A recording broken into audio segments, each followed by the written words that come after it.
जय जिनेंद्र, जय गुरुदेव। व्हाट्सएप पे एक मैसेज आया था जो इतना बढ़िया था, मेरे को ये घर घर तक पहुंचाना है। जिसने भी ये लिखा है धन्यवाद उसका, क्या ज़बरदस्त सोच है उनकी। Thank you so much. हम सब बहुत बड़ी गलती कर रहे हैं, अपने बच्चे बच्चियों को पढ़ाई तो खूब करा रहे हैं परंतु घर के काम बिल्कुल भी नहीं सिखा रहे हैं। इसका खामियाजा आने वाले वर्षों में अपने बच्चे बच्चियों को भुगतना पड़ेगा। बचाव के लिए नंबर 1, बच्चे एवं बच्चियों दोनों को सुबह उठते ही घर में झाड़ू लगाना, पोछा लगाना, बर्तन मांजना, कपड़े धोना, साग सब्जी काट छाट कर बनाना, आटा गूंथना, रोटी बनाना, सिलाई कढ़ाई बुनाई सहित घर के छोटे मोटे हर काम सिखाना बहुत ज़रूरी है। अमेरिका में रसोई में भोजन बनाना छोड़ने का दुष्परिणाम। अमेरिका में क्या हुआ जब घर में खाना बनाना बंद हो गया। 1980 के दशक के प्रसिद्ध अमेरिकी अर्थशास्त्रियों ने अमेरिकी लोगों को चेतावनी दी थी कि यदि वे परिवार में ऑर्डर देकर बाहर से भोजन मंगवाएंगे तो घर को देश में परिवार व्यवस्था धीरे धीरे समाप्त हो जाएगी।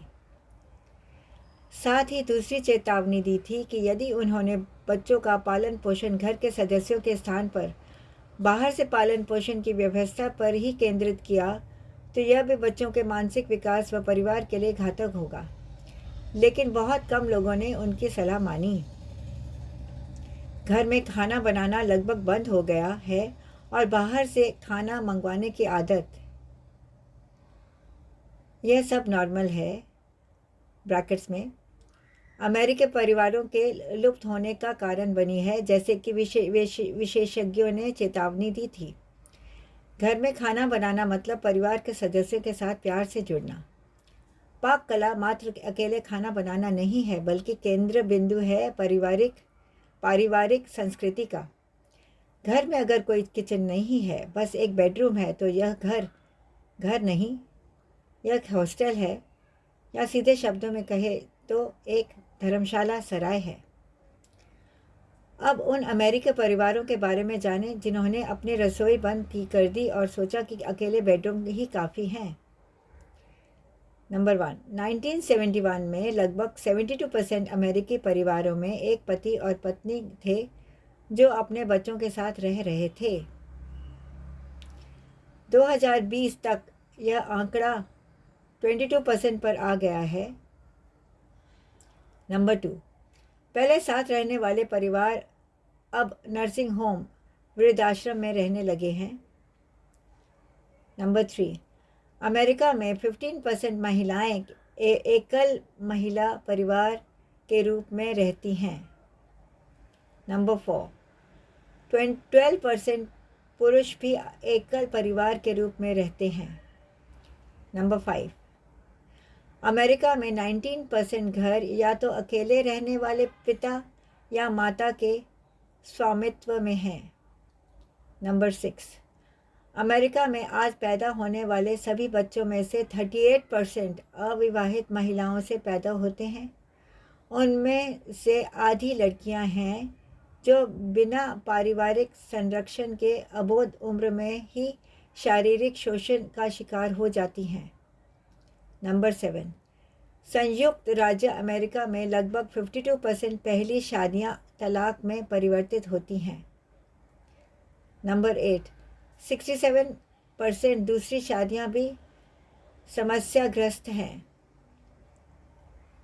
अगर किचन नहीं है और सिर्फ बेडरूम है तो वह पूरा घर नहीं है। संयुक्त राज्य अमेरिका विवाह की संस्था के टूटने का एक उदाहरण है। हमारे आधुनिकतावादी भी अमेरिका की तरह दुकानों से या ऑनलाइन भोजन खरीदने की वकालत कर रहे हैं और खुश हो रहे हैं कि भोजन बनाने की समस्या से हम मुक्त हो गए हैं। इस कारण भारत में भी परिवार धीरे धीरे अमेरिकी परिवारों की तरह नष्ट हो रहे हैं। जब परिवार नष्ट होते हैं तो मानसिक और शारीरिक दोनों ही स्वास्थ्य बिगड़ते हैं। बाहर का खाना खाने से अनावश्यक खर्च के अलावा शरीर मोटा और संक्रमण के प्रति संवेदनशील और बीमारियों का घर हो जाता है। शारीरिक स्वास्थ्य और मानसिक स्वास्थ्य किसी भी देश की अर्थव्यवस्था के लिए आवश्यक है। इसलिए हमारे घर के बड़े बूढ़े लोग हमें बाहर के खाने से बचने की सलाह देते हैं, लेकिन आज हम अपने परिवार के साथ रेस्टोरेंट में खाना खाते हैं। स्विगी और ज़ोमैटो के माध्यम से अजनबियों द्वारा पकाए गए विभिन्न केमिकल युक्त भोजन को ऑनलाइन ऑर्डर करना और खाना उच्च शिक्षित मध्य वर्गीय लोगों के बीच भी फैशन बनता जा रहा है। दीर्घकालिक आपदा होगी ये आदत। आज हमारा खाना हम तय नहीं कर रहे, उल्टे ऑनलाइन कंपनियां विज्ञापन के माध्यम से मनोवैज्ञानिक रूप से तय करती हैं कि हमें क्या खाना चाहिए। हमारे पूर्वज निरोगी और दीर्घायु इसलिए थे कि वो घर क्या यात्रा पर जाने से पहले भी घर का ताज़ा खाना बनाकर साथ में ही ले जाते थे। इसलिए घर में ही बनाएं और मिलजुल कर खाएं। पौष्टिक भोजन के अलावा इसमें प्रेम और स्नेह निहित है।